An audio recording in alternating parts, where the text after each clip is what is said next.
Hali gani mwanafamilia wa channel tupendwa hii hapa ya Bizoza Media.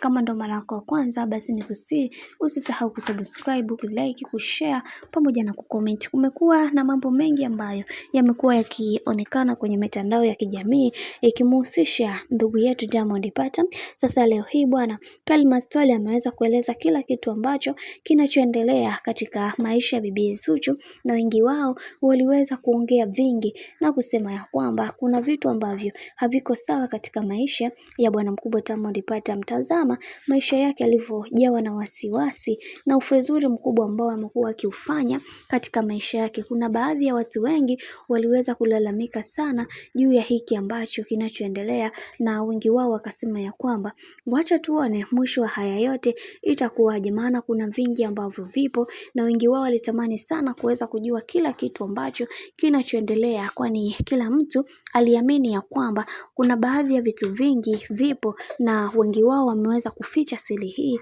Sasa Kelly anakuambia kwamba kuna kitu ambacho hamkijui juu ya maisha ya bibi Zuchu pamoja na Diamond Platnumz.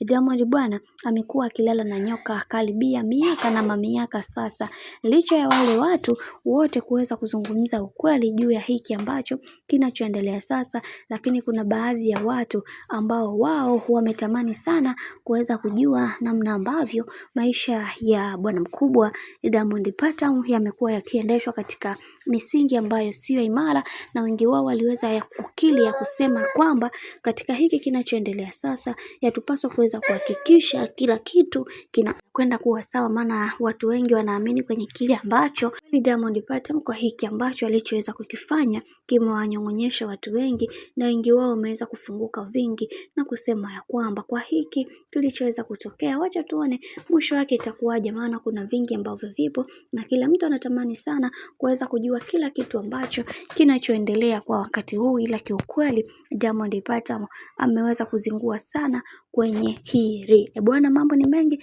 alafu muda ni mchache. Mimi nikusihi usisahau kusubscribe, kulike, kushare pamoja na kucomment.